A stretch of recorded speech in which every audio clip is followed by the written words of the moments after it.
In this video, we are going to talk about the 5 main components of your application for a job in another country and how to nail them so you maximize your chances of success.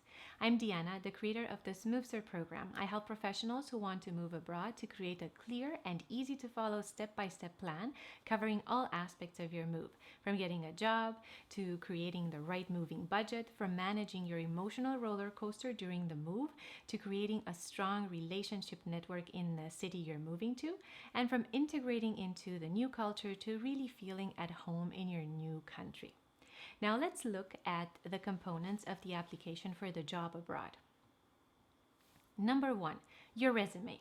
The expectations about how a resume should look like differ from country to country. For example, Germans expect to see a certain type of photo on your resume, while others prefer just a one-page document and no photo at all. Very important. Search for a typical resume template from the country you're moving to. This will give you a good idea of what is expected. Either way, make your resume relevant to the job you're applying for and avoid sending your whole biography from kindergarten over to being in a high school arts and crafts team unless this is directly related to the job you're applying for. Number 2, your letter of application. Most companies expect an application letter, also known as cover letter or letter of intent, to be submitted along with your resume. This makes your application even more relevant to the specific job you're applying for. There are standards around this too, such as what each paragraph should contain or how long it should be. Search for a template for the country you're moving to. This is where you sell yourself. Make sure you make your letter specific to the job application. Copy-paste is easy to spot and doesn't make a good impression on your potential employers. Spend time on this one. Number 3, your certifications and credentials. In most cases, when sending an application, it is enough to include your resume and letter. They already contain the information regarding your credentials. Nevertheless, I included this here because it is essential for you to know if, in order to be legally allowed to perform your job in the new country, your existing credentials, diplomas, and certifications are accepted by the regulatory bodies of the country you're moving to. Depending on what industry you're in, you might need to go back to school to get your degrees from a local university or a local educational institution, especially for highly regulated types of jobs such as doctor, pharmacist, psychologist, etc.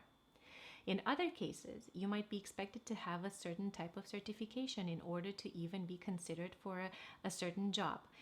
For example, to have a PMP or a Lean Six Sigma certification. Be aware of these requirements and decide what you want to do.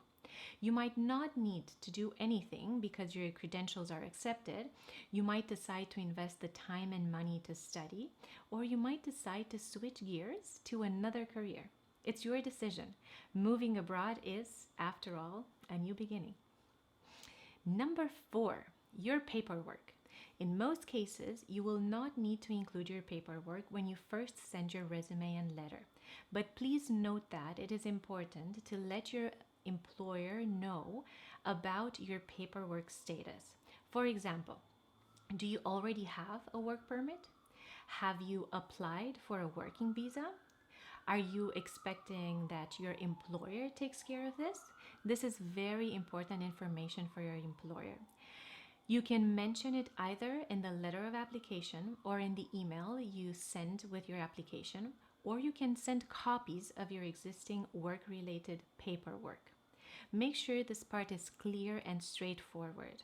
You don't want your potential employer to avoid your application just because it's not clear where you're at with your paperwork. Number 5, your references. In Western countries, employers often ask for references from previous jobs. This is not part of the initial application, and you will only be required for references after a successful interview, but you need to have this prepared. This is why I included it here too. It means that your potential employer might want to talk to people you've worked with before to get an additional validation that what you said in your application and interview is true and that they are making a good choice by hiring you. Ideally, you would suggest 2 or 3 of your former managers from previous organizations you've worked or volunteered for. The companies you're applying to prefer references from companies they've heard of, and in some cases, local ones if possible. If you are just moving or moved recently, you might not be able to provide local references. If you give references from another time zone, be aware of that and ensure you mention which are the best times to call or suggest another way to communicate, for example, via email. Always make sure that your reference knows it will be contacted and why.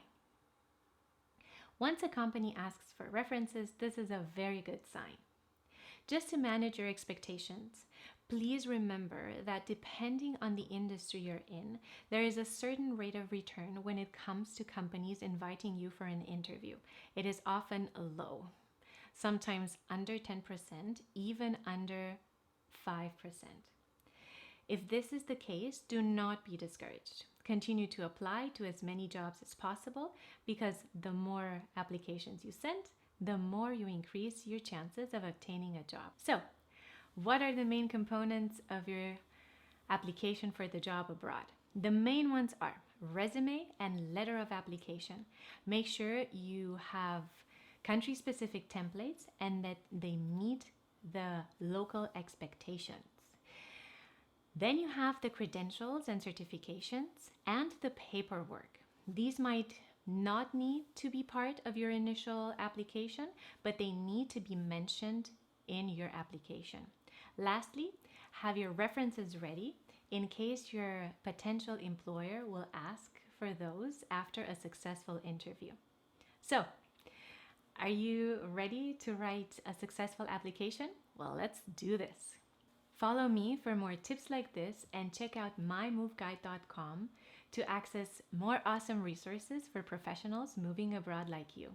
Contact me directly at diana@mymoveguide.com for a free one-on-one consultation session if you have a pressing issue or are facing a challenge or roadblock with your move. I'm Diana from Smoothster for your smooth move to another country. See you soon.